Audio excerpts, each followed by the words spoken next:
تعالوا بقى نختم اللقاء ده ازاي؟ نختم اللقاء ده بأسئلة جات لي في هذا الموضوع، ويكون دون الختام دايما لحلقاتنا. يعني نختم الحلقات، انا قمت مجمع الأسئلة اللي جات لي الخاصة بهذه الحلقة ونبدأ نقولها. فأول سؤال بيقول أعمل إيه لو حسيت بقلة القيمة عند الرفض؟ تقدمت لواحدة ورفضتني، فأنا حاسس إن قيمتي قلت. ولا تحس إن قيمتك قلت ولا حاجة يا عم، كبر دماغك. امشي بقاعدة جميلة جدا تريحك في الدنيا. محدش بيتجوز مرات حد، كله مكتوب. خلاص. رفعت الأقلام وجفت الصحف، زي ما النبي صلى الله عليه وسلم بيقول. يعني ايه رفعت الأقلام؟ ما عادش حاجة هتتكتب في اللوح المحفوظ. وجفت الصحف، الحبر نشف، مفيش حاجة هتتغير. مكتوب اسم مراتك من قبل ما تتجوز، مكتوب اسم جوزك من قبل ما تتجوزوا. وهتخلفوا مين؟ لأن الأرواح خلقت يوم خلق الله آدم، فأرواح مين جاية من صلب وبطن مين؟ خلصت.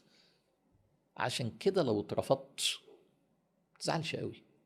بس ممكن ادافع عن حبي، طبعا ممكن تدافع عن حبك، لكن الجوازه مش ماشيه واتقفلت وهي جوزت واحد تاني وانا من يومها مكتئب. يا عم دي مش مراتك. ده مكتوب انها مش مراتك. اهدى. وبالتالي اترفضت، بس انا حاولت تاني عشان ما حدش يفتكر ان انا بقول ما حاولتش تاني فاترفضت. فحاولت تالت فاترفضت. فشاعر بقله القيمه غلط. امال شاعر بايه؟ ان ربنا لم يأذن، مش مراتي. كله مكتوب. والطريقه دي على فكره تهدي جدا. ده السؤال الاولاني. السؤال الثاني، اخترت غلط وهو شخصيه مستغله بس انا بحبه. دي علاقه سامه. اوعي تتجوزي شخصيه سامه. مستغل يعني يعني كاني فهمت من السؤال ان هي ماليا او اجتماعيا مقتدره، وهي بان ان هو عايز يستغلها. ما تتجوزيش حد كده. بحبه، انا اسف يعني يروح الحب، مش عايزينه. اللي يؤدي ان انت تعيشي مع شخصيه سامه. اكبر نعم الحياه على عباد الله انه ينجيكي من الشخصيات السامه. الشخصيات السامه زي ايه؟ شخصيه نرجسيه المتكبره اللي شايفه الدنيا من خلالها. الشخصيه البخيله شديده البخل. على فكره ما حدش ياخد كده ويقول ما هو في حته من كده. لا، حته من كده ما يبقاش كده. انا اقصد الغالب بشكل شديد الوضوح انه نرجسي. ما تتجوزيش شخصيه سامه، ما تتجوزيش شخصيه نرجسيه. لكن في حته كده يا عم، والا مش هنتجوز حد بقى. واحده اصل هو في حته بخل فانت قلت ما نتجوزوش. انا ما قلتش كده. شديد البخل. ما تتجوزيش الشخصيه حاده العواطف. يقبل عليكي بشده فتقبلي عليه فيختفي فجاه. ايه ده مخيف. ده يجيب لك تعب نفسي. ما تتجوزيش الشخصية شديدة التحكم التي تريد السيطرة على كل من حولها. هيأذيكي. ما تتجوزيش الشخصية المتكبرة لا يمكن يقبل الحقيقة. يعني تقول له طب حقك عليا. لا. طب غلط لا يمكن يعتذر. لكن في حتة كده يعني تعدي. بس شديد التكبر لا يدخل الجنة من كان في قلبه مثقال ذرة من كبر. ما تجوزيش الشخصية الأنانية. مش الأنانية العادية، لا، أنانية قوي. مش شايفك، مش شايف حد، مش شايف أبوه وأمه، أنا وبس. تاني أرجوكوا، أنا بتكلم على الصفات اللي فيها المبالغات، مش اللي فيها حتة. ما تتجوزيش الشخصية النصابة اللي انت عارفة انه بيسرق. لن يبارك لك. اوعي تعملي كده، مش هيبارك لك ربنا. اوعي تعملي كده. طيب ندخل على السؤال الثالث. علامات لازم نشوفها في الطرف الآخر لنتأكد ان هو مناسب لينا. حلو جدا السؤال ده، جميل. امتى؟ لما اشوف علامات ايه اطمن. عندي اربع علامات. العلامة الأولى، بيعامل أبوه وأمه إزاي. لازم تبصي على العيلة. لو لقيتي ناس أصيلة، علامة كبيرة أوي. بيعامل أبوه وأمه إزاي؟ بيتريق عليهم وهو قاعد معاكي فاكر نفسه كول يعني ودمه خفيف. هيعمل فيكي كده طبعا. ما بيعرفش يعتذر لأبوه وأمه، هيقطعك. أبوه وأمه ممكن يشتموا بعض قدامك. طبعا في الاوائل ما بيبانش الحاجات دي، كله بيبقى مرسوم، بس بالاحتكاك بيبان. بالاحتكاك بيبان. عشان كده ما تأثريش فترة التعارف، اوعي تعملي الحكاية دي، ما تكتشفي ازاي. وما تندفعيش عاطفيا عشان ما تغيبيش الوعي العقلي عشان تشوفي. فدي أول. لو لقيتي المعاملة بينه وبين أهله وبين أهله بعضهم معاملة جميلة، الناس دي أصيلة، ده تتجوزيه. ونفس الشيء على الشاب، دي عيلة أصيلة، البنت دي هتطلع أصيلة، ذرية بعضها من بعض زي ما القرآن بيقول لنا. بص على العيلة، شوف الآية الجميلة، ذرية بعضها من بعض. عايز تعرف اللي هتتجوزها، بص للعيلة. يعني ده مش كلامي، ده حتى معنى قرآني جميل. ايه تاني؟ ايه علامة تانية؟ سهولة الشخصية. شخصية سهلة، ما بيزرجنش ويقفش وتبان عقده. ده معقد. ده ده مش شخصيه. ده انا عشان اصالحه بقعد ساعتين واحنا لسه مخطوبين، امال لما تتجوزي هتقعدي كام سنه تصالحيه؟ مش سهل كده. لما بيقفش في حته بيقف ويتجنن. لما قفش مع مدير وقام سايب الشغل فجاه، ايه ده دي شخصيه سهله، علامه حلوه. اما لو لقيتي شخصيه سهله، امسكي فيه.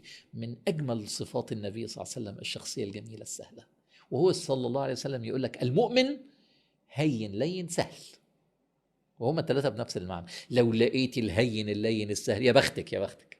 يعني عيلته اصيله، اهو دول علامتين في منتهى الجمال. اديكي علامتين كمان ولا الثالثه؟ راجل تحمل مسؤوليه. طب وهي بنت جدعه تحمل مسؤوليه، مش عيل. تجوزيش عيل، اوعي تتجوزي عيل، جوزي راجل يملى العين. النقطة الرابعة والأخيرة، العلامة كريم على قدر إمكانياته، مش على مزاجك أنت، مش على إمكانياتك أنت، على قدر إمكانياته كريم. فما تحاسبيهوش أصله بخيل بناء على إيه؟ ما جابش تورتاية بكذا. أيوه بس هو إمكانياته ما جابش كده، بس هو بيحاول. 4 صفات. لو لقيتي ال4 علامات دول، اوعي تفوتي الولد ده. لو لقيت ال4 علامات دول، البنت دي ما تفوتش، امسك فيها بايديك واسنانك. ده رد على سؤال.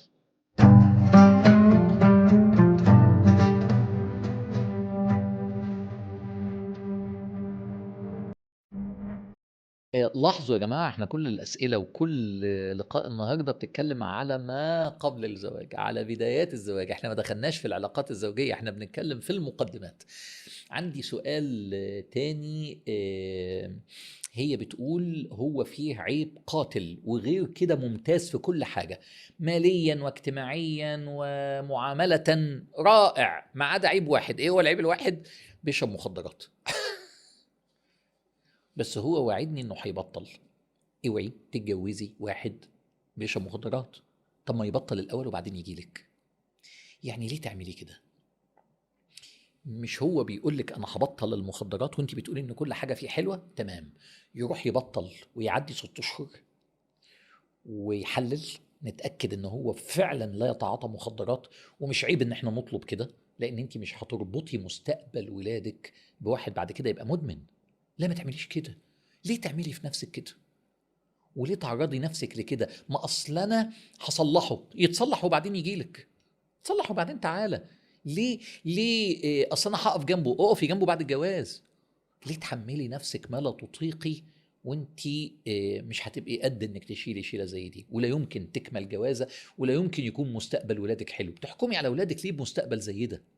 ده سؤال تاني كنت برد عليه. السؤال اللي بعد كده، آه، بتقول مفيش جوازة بتكمل، دايما تقف في آخر لحظة. اتأخر جوازي أعمل إيه؟ على فكرة هما كده سؤالين. يعني مفيش جوازة بتكمل. طبعا كتير أنا لامح من سؤالها أنها عايزة تقول يعني معمول لي بقى عمل أو كذا أو كذا أو كذا. لأن إيه السبب؟ ما قد يكون السبب أنت. يعني إيه السبب أنت؟ ما يمكن في خطأ أنت بتكرريه كل مرة يؤدي لكده. معرفش. خطأ زي إيه؟ اندفاع عاطفي مثلا. خطأ زي ايه؟ انا مش عارف. انت محتاجة ترجعي المستشار قريب منك في كل الجوازات السابقه، ممكن تكون واحده صاحبتك، هو انا في خطا بكرر؟ يعني قبل ما تتهمي الظروف الخارجيه بصي لنفسك الاول، هل في عندي خطا متكرر؟ ده واحد. النقطه الثانيه، ما يمكن تكون انت بتختاري غلط، فدايما بتقعي في نفس الشخص مع اختلاف الاسماء والشخصيات اللي فيه عيب متكرر لانك بتدوري غلط. برضه استشاره. لما تلاقي الخطا بيتكرر او النتيجه بتتكرر، ارجعي للاسباب. ما فيش نهايات من غير مقدمات. راجعي المقدمات. مع مين؟ مع حد قريب ليكي يكون امين وبيفهم، فيبص ويقول لك خلي بالك في خطأ متكرر. او انت اقعدي مع نفسك، ايه الخطأ المتكرر؟ طيب ما فيش خطأ متكرر وانا زي الفل، وانا تقدم لي ناس كويسة، وانا ما اتحركتش غلط. يبقى في الحالة دي ايه؟ ما اذنش ربنا. لسه ما جاش اسم اللي مكتوب انك هتتجوزيه، لان ما حدش بيتجوز مرات حد، كل واحد مكتوب هيتجوز مين لسه ما جاش. و وشاء ربنا، شاء ربنا كده، فلا تغضبي ولا تتعقدي ولا كلام من ده. بقيت السؤال جميل جدا جدا. طب اعمل ايه لو اتاخر جوازي؟ اولا بنات كتير اتاخر جوازها، فكله في الهوا سوا يعني. يعني ما حدش يبقى حاسس ان هو موضوع شخصي، ده موضوع للاسف بقى موضوع مجتمعي منتشر جدا. طيب اعمل ايه؟ اعمل ايه كبنت؟ حاجه محدده جدا وكلام واضح جدا. واحد، تهتمي بنفسك ان انت تفضلي بتطلعي احسن ما عندك في الحياه. مهتمه بشكلك، مهتمه بمظهرك، مهتمه باناقتك، مهتمه بروحك الحلوه، مهتمه بوزنك، مهتمه بثقافتك، مهتمه بتعلمك. ادي اول حاجه. انا ما اتغيرتش، انا ما زلت محافظه على نفسي ومصره ان انا احافظ على نفسي، اطلع الاحسان، اطلع احسن ما عندي. واحد. نمره اتنين، انا موجوده جوه المجتمع دون مبالغات. يعني انا مش قافله على نفسي. انا بروح شغلي، انا بروح النادي، انا بروح العمل الخيري اللي انا بشارك فيه، ما هي دي المناطق اللي ممكن يحصل فيها الجواز. انا مش قافله على نفسي، انا موجوده في المجتمع. نمره ثلاثة، انا شاغله نفسي بعمل خيري تطوعي، عايز اشتغل عند ربنا. ليه؟ علشان ما احسش بالفراغ، وعشان اليونتس بتاعت العاطفه اللي جواكي كامراه تطلع، تفتح لها تشانل كده، تطلع فيها قناه، تطلع فيها اسمها العمل التطوعي الخيري، لانه يشبع جزء من العاطفه. طبعا مش زي عاطفه الزوجه والام، لكن يشبع جزء من العاطفه التطوعي بقى، في مشروع ايتام، او في اطعام طعام، او في حاجه زي مشروع الاحسان، او عايز اعمل حاجه، فتطلع شويه من الوحدات الى ان ياذن الله بالزواج. لو عملتي الثلاث خطوات دول، مهتمه بشكلي وبحياتي، باحسن على قدر الامكان، متواجده في وسط المجتمع. ثلاثه، شغله نفسي سواء بشغلي او بالبزنس بتاعي او بالعمل، وبالذات العمل الخيري. اربعه، بدعي ربنا ان يرزقني الزوج الصالح. عملت الاربعه ومفيش حاجه بتحصل، ولا تزعلي، ويأذن الله عندما يشاء، وتكملي في حياتك وتستمتعي في حياتك، ولا تقفي في طريق القدر إلى أن يأذن الله بما شاء. أنت عملتي اللي عليكي وزيادة، وربنا مش هيضيعك. ربنا لا يضيع أجر من أحسن عملا. فاضل آخر نقطة نختم بيها النهاردة، وهو سؤال أيضا. السؤال بيقول تجمعني بي قصة حب كبيرة ونريد الزواج وأهلي رافضين. طبعا السؤال ده بيمشي ساعات على البنات وبيمشي على الولاد. تنصحني بإيه؟ أنصحك، واحد، لا تتنازل عن حبك بسهولة. حقك إنك تدافع عن حبك. جاء رجل إلى النبي صلى الله عليه وسلم قال: يا رسول الله، ابنتي تقدم لها رجلين، أحدهما موسر مع فلوس، والتاني معسر ما علتوش حاجة. فقال له النبي: والفتاة من تهوى؟ الفتاة نفسها في مين؟ قال: المعسر اللي ما حلتوش حاجة. فقال النبي صلى الله عليه وسلم: لا أرى للمتحابين إلا النكاح أو الزواج. حتة حديث، اللي يحبوا بعض يتجوزوا بعض. كلام عميق جدا، بالذات لو رفض الأهل على حاجات شكلية مش حاجات موضوعية. أصله من بلد تانية غير بلدنا، أصل شكلها مش عاجبني. هو أنت اللي هتتجوزها ولا هو؟ يعني إيه ما هو عجباه، هو حر. عند الحاجات دي تمسك بحبك. يعني ايه اتمسك بحبي؟ يعني تدافع عن حبك. ازاي يعني اعمل ايه؟ توسط حد، وتطرق الابواب مره واثنين وثلاثه، وتوسط حد ينفع اهلها يسمعوه، وتفضل تحاول. اقعد لغايه امتى؟ احاول قد ايه؟ ده سؤال كمان خطير جدا. يعني افضل كده الى ما لا نهايه، على حسب كواليتي البنت، وانت تتمسكي بيه على حسب الكواليتي بتاعتك. انا احيانا الناس تستشيرني، اقول لها ما يستاهلش، استنيه 6 اشهر وما جاش خلاص. وفي واحد اقول له لا، خليك مستنيها، البنت دي ما تعديش، البنت دي ما بتجيش كتير، امسك ماسك فيها سنه واثنين وثلاثه. فهي ملهاش رد واحد. مين الطرف الثاني؟ قيمته ايه؟ امكانياته ايه؟ طيب، اوسط حد، كلم اهلها مره واثنين وثلاثه. احنا لازم نتفق انا لا يمكن اتجوز من وراء اهلها، او من وراء اهلي، او برفض اهلي. بس التجربه بتاعتي في الحياه، انا جربت، انا دخلت وسيط عشرات المرات، وبعملها بحب، بنية حديث النبي صلى الله عليه وسلم: من يشفع شفاعة حسنة يكن له نصيب منها. والنبي شفع في جوازة بين مغيث وبريرة. يعني النبي دخل نفسه عشان يرجعوا يتجوزوا بعض، مغيث وبريرة، عشان الراجل كان نفسه يرجع لها وهي رافضة، وهو الراجل بيعيط وهي التانية رافضة، والنبي دخل شفع. فأنا بحب أعمل الحكاية دي جدا يعني، وعملتها مرات عديدة. كل المرات اللي أنا توسطت فيها أحيانا مشيت على طول، وأحيانا أهلها فضلوا مصرين، اتجوزها في الآخر، اتجوزوا بعض في الاخر. وعندي قصص، يعني عندي قصص. مش عايز اقول الاسم، هقول اسمين مختلفين. عبد الحميد وهدى، مش ده اسمائهم الصحيحه يعني. 4 سنين، 4 سنين بس هم من بلدين مختلفين، واهلها رافضين ان هم يجوزوها من جنسيه اخرى، بس الولد ممتاز، كل حاجه ممتاز، ويتمنوا يتجوزوا بعض. وانا كلمت اهلها واعتذروا لي لا. وفضل الولد يحاول مع اخواتها، ويكلم اخواتها، ويحاول ويحاول ويحاول. البنت مرضت في الاخر، جالها كانسر، ووافقوا الاهل على الجواز، وماتت قبل الدخله، توفت.